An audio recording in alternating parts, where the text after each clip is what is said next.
This is Earl Nightingale with the first issue of Direct Line. The purpose of this new program is to explore ideas, the best ideas from the past and present as they pertain to you and me and the mystery of our lives. Ideas about people, why they do the things they do, and why they don't do some of the things they could do. Why they live the way they do, believe the way they do, work and play the way they do. Our most distinguished and eloquent researchers in the field of psychology and psychiatry tell us that our affluent society has not brought us happiness and joy. On the contrary, people in the highly developed, wealthy nations of the world seem to be suffering from a malaise made up of boredom, apathy, and general depression. And we know that people are at their best, that is, they seem to be happiest and most energetic, when they're striving toward the fulfillment of what seems to them to be good and worthy ideas. Isn't that true? People move mountains and dance and sing far into the night when they're swept up by a great idea. There's something about the human creature that makes him godlike when he's moved by a great idea, and apathetic, bored, and depressed when he's not. Wherever you find boredom, you'll find the absence of a good idea, in a child or an adult. People are depressed and bored when they know deep down in the very fibers of their being that the life they're living is not what it could be, not what it ought to be. We suffer from an all-pervading feeling of guilt when we're living below our true capacities in our work and in our play. And it's beginning to dawn upon the people everywhere that we've been chasing a mistaken concept of what success is all about. We've confused means with ends. We'll find success, each of us in his own way, when we find ourselves, and when we do, all things that we want and need will be added to our lives. The journey of self-discovery, the journey into meaning, is the most exciting on earth and the most rewarding. When we're gripped by a good idea, a succession of good ideas really, because one leads to another, we're at our best, our happiest. We may not know that we're happy, but we are, and our lives are characterized by a feeling of worth, of purpose. Ideas bring the fresh, clean air of renewal into our lives, into our home lives, into our business lives. The real fun of life is in continually bridging the gap which lies between where we are and where we want to be, and from what we are to what we wish to become. There are three main departments of living with which we should concern ourselves and in which we should succeed. They are, number one, our family lives. Number two, the way we spend our days, on the job and off. And number three, our income. The purpose of this program is to help us find more meaning, more real success in each of these vital departments. First, just a word about listening.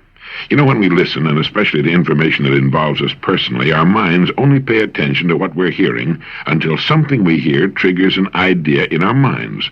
Now, at that instant, our minds tune out and concentrate on the new thought. It's like lifting the tone arm on a record player. We no longer hear anything, but the record keeps turning. Now, when you hear something in direct line that sparks an idea, you tune me out for whatever time you devote to the idea. You'll do this repeatedly. The next time you listen, you'll tune out at different times. Because of the way we listen and because our attention will dart from what we're hearing to what we're thinking about, it's necessary to hear a spoken message several times just to hear it for the first time. And even weeks, months, or years later, it will spark new ideas. So if it's convenient, stop the player whenever you want to think about something you hear.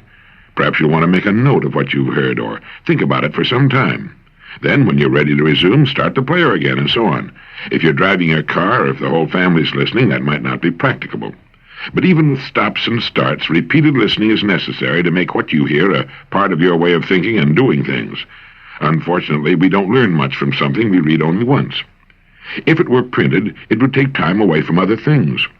In audio form, it can be listened to while we're doing other things, such as commuting to and from work, while traveling on business calls, while dressing, having breakfast, while relaxing after a long day, and so on. Moreover, in this form, it can be heard by all members of the family. If it were only in printed form, it's unlikely that it would be read by more than one, two at most. Another important reason for the cassette tape is that listening is our most effective and effortless way of obtaining information, the most natural way to learn anything. We learned by listening for many years as children before we learned to read. You see, we pluck ideas from speech as we might catch fish from a flowing river. We're not even conscious of the words being used. We listen for ideas, and that's what this program is all about. We learn to read by listening.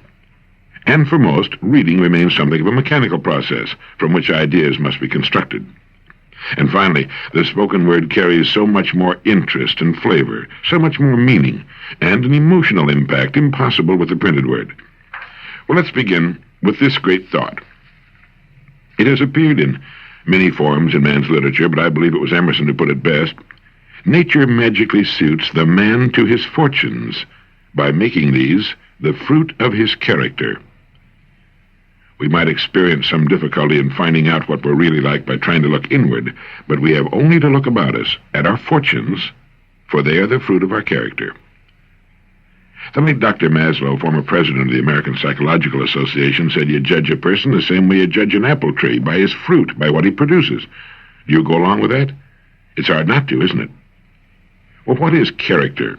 My Random House on a Bridge says that character is the aggregate of features and traits that form the apparent individual nature of some person or thing. My Oxford English Dictionary gives as its first definition a distinctive mark, impressed, engraved, or otherwise formed, a brand, a stamp. Any person who has had the chance to live as an adult for any appreciable length of time begins to collect about him what we can call his fortunes. They represent a merciless mirror of him as a person.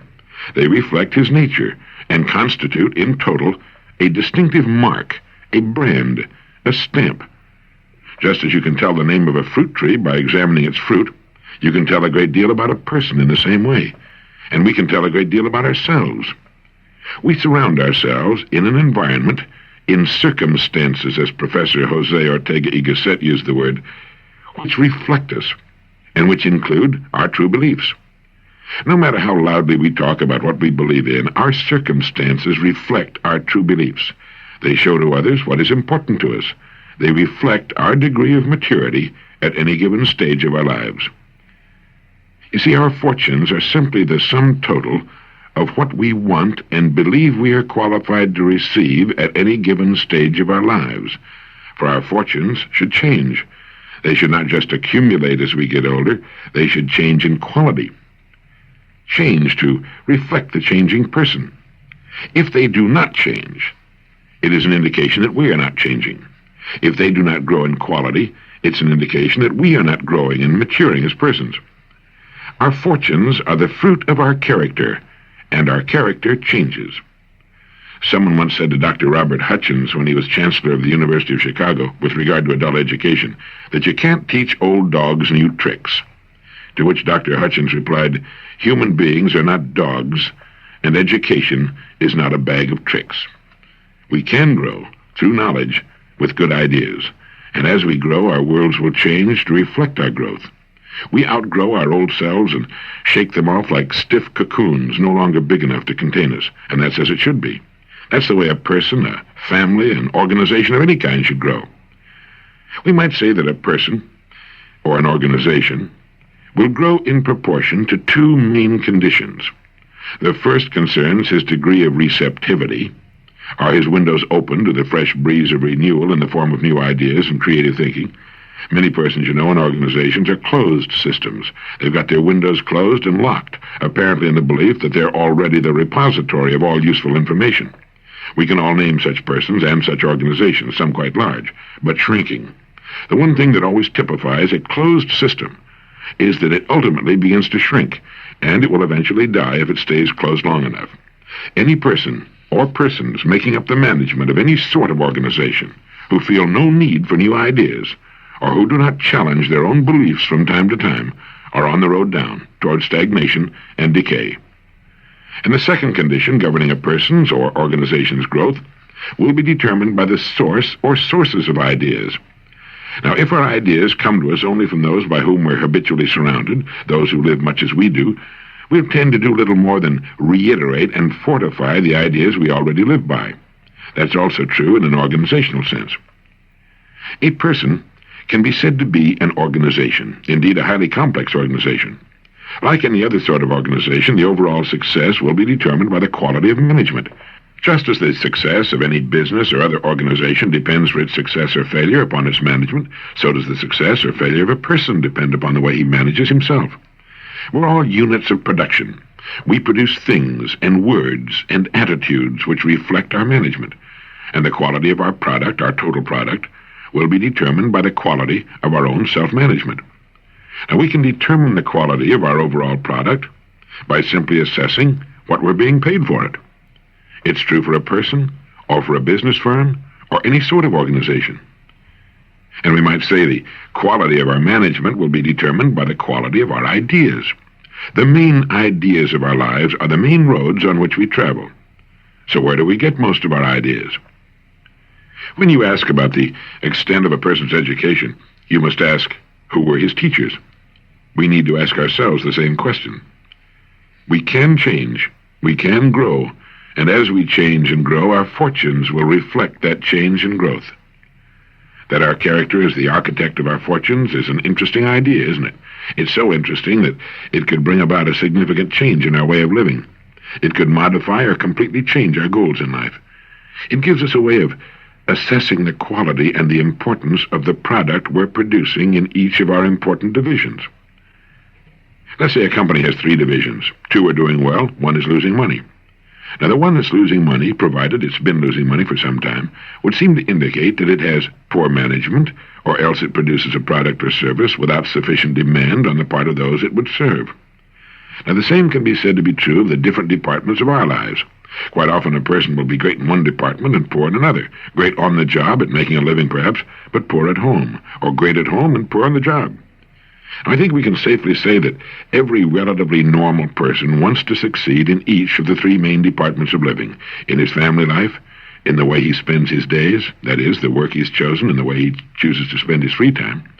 It's surprising, how many people tend to forget that they chose their work of their own free will, just as they chose their spouses of their own free will, and the main direction of their lives of their own free will. And we all want to succeed in the income department. That is, we want an income sufficient to fulfill our wants, not just our needs, but our wants as well. Now, we control our rewards in each of these departments.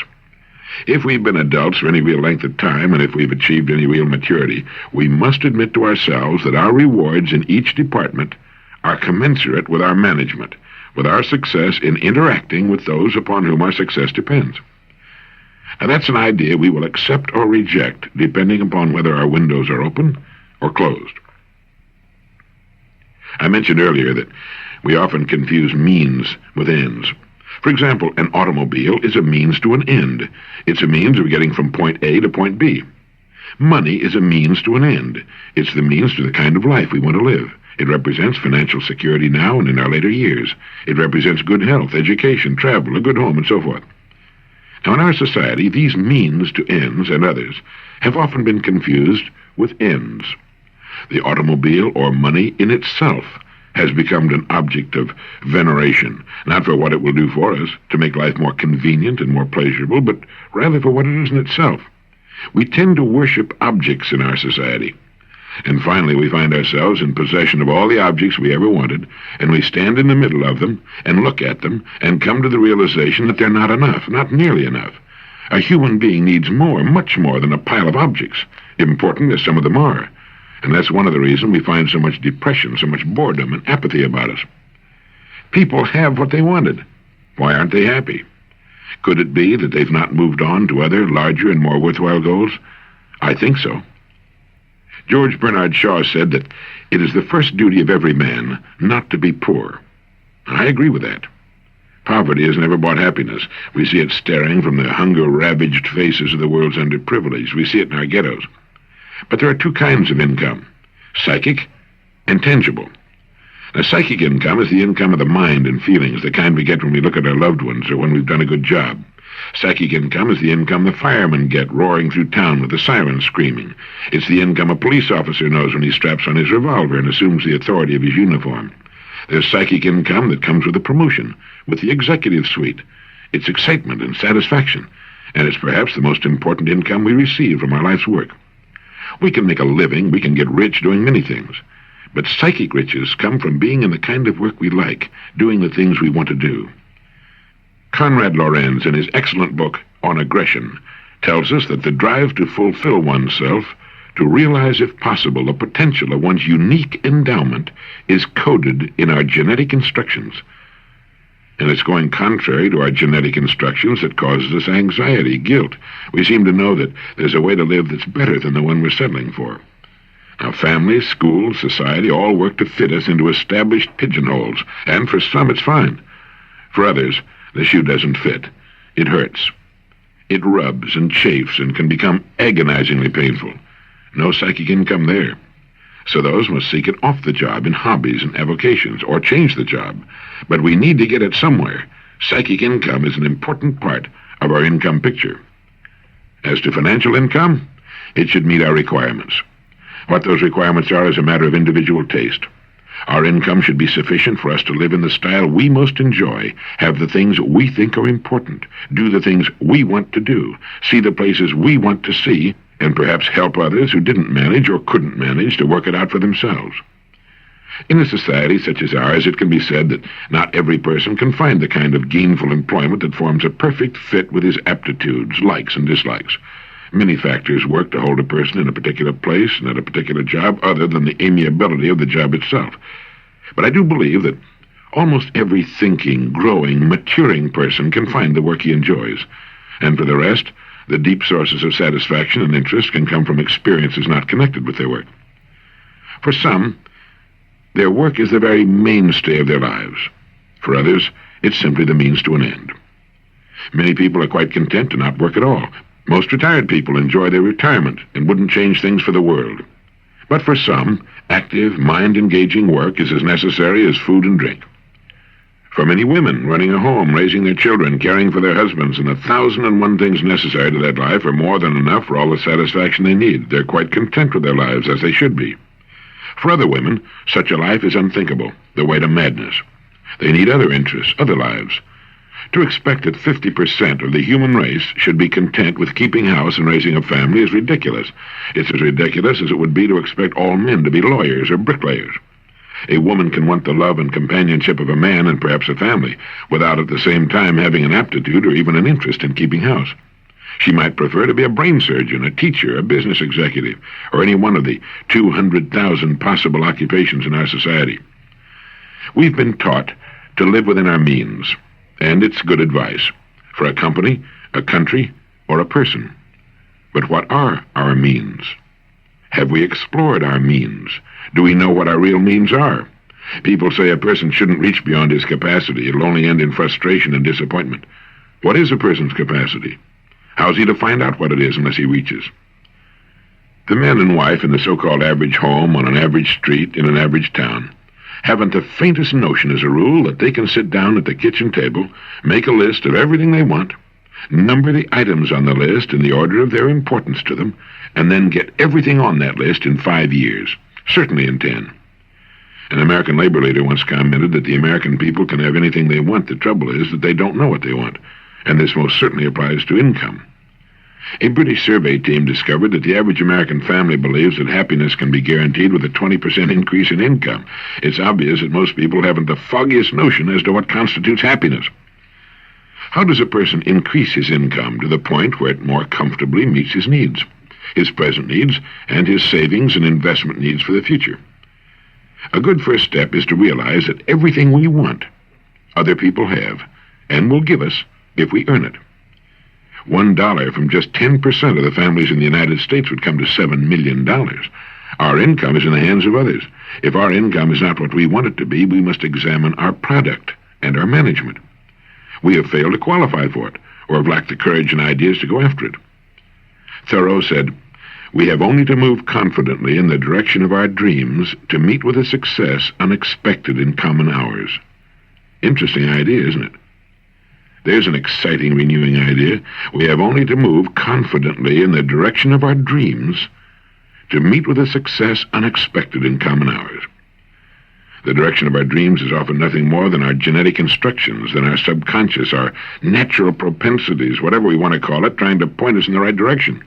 The minute we begin to move in the direction that's right for us, things start going our way. We begin to get lucky, as they say.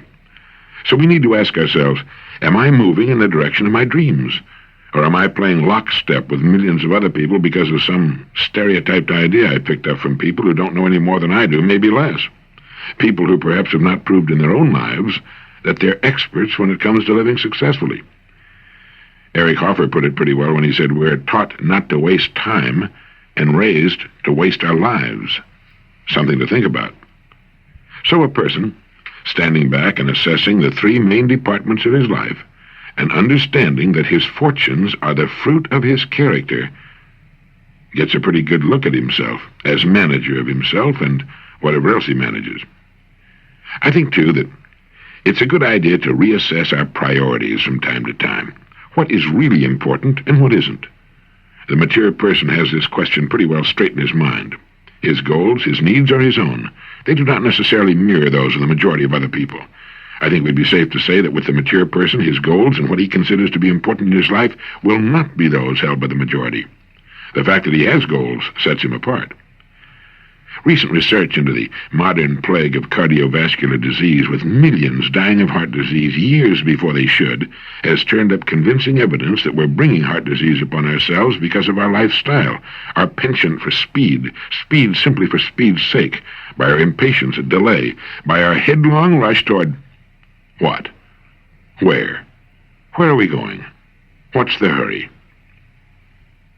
The maturing person agrees with the great Swiss psychologist and psychiatrist Carl Jung, who said, "The supreme goal of man is to fulfill himself as a creative, unique individual according to his own innate potentialities and within the limits of reality."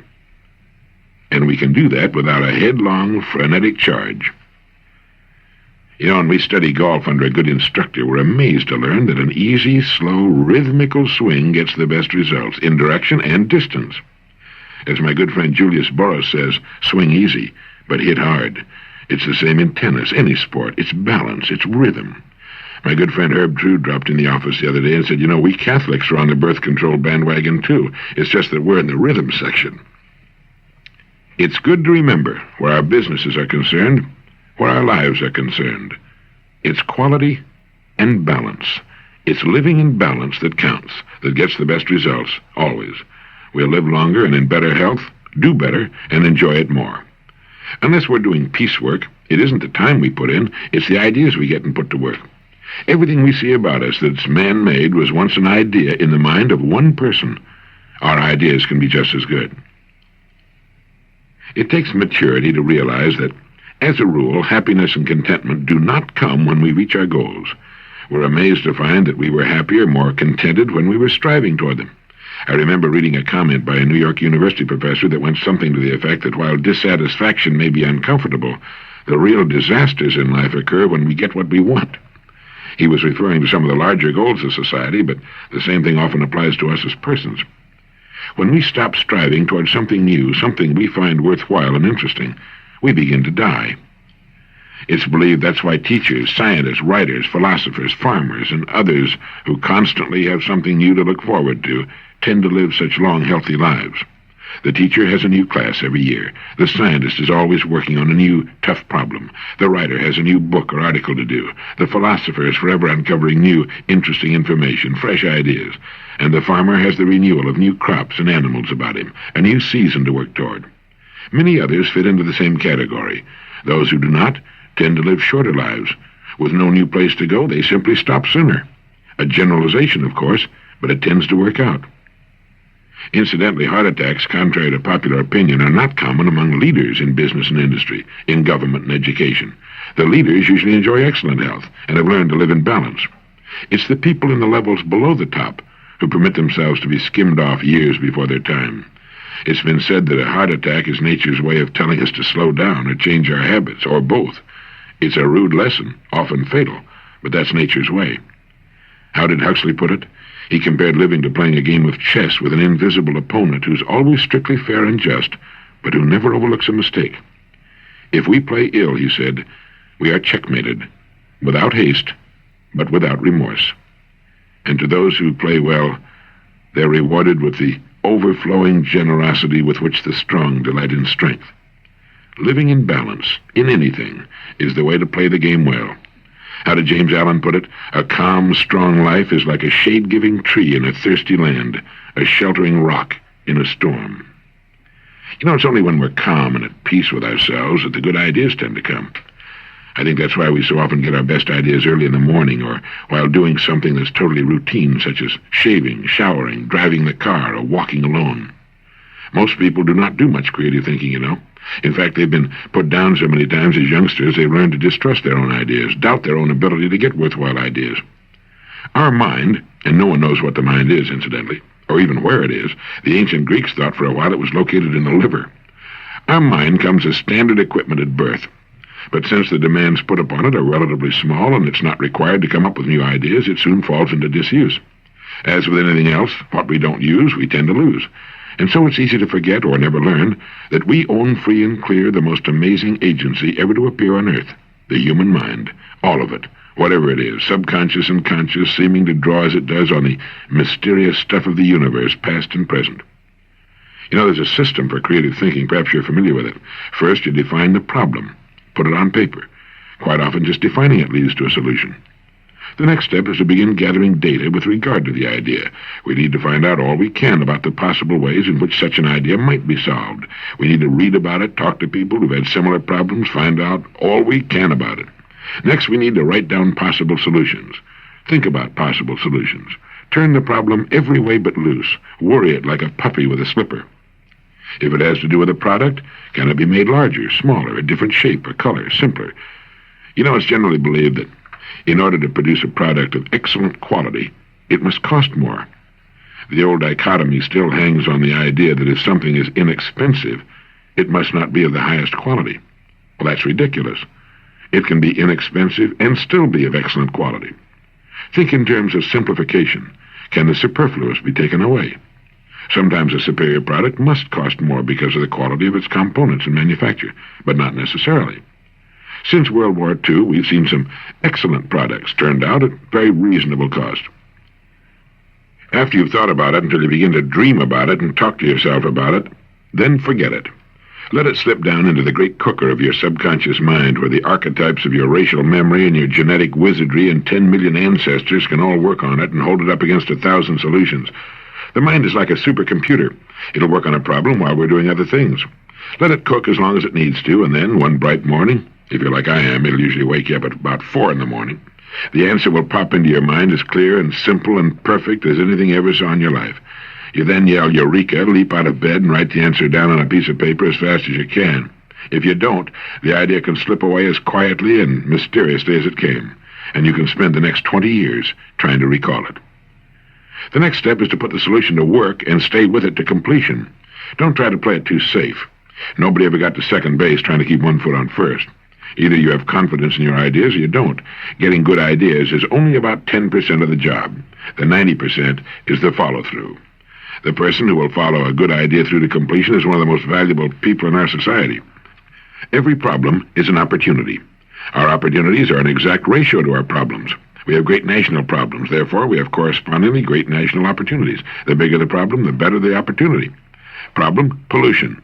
Great industries employing many hundreds of thousands, perhaps millions of people will be built upon the problems of air, land, noise, and water pollution. Problem, population. Population means people, and whether you're serving their growing needs or helping them to hold their numbers in check, you've got opportunities. Millions are already being earned in these problem areas. There seem to be two main classifications of people in the world, the big group, which is made up of those who are part of the problem, and the small group made up of those who are part of the answers. Which group we choose to be in is up to us. A professor at MIT has said, the changes taking place in the world today are not merely changes from one form of society, one form of technology to another.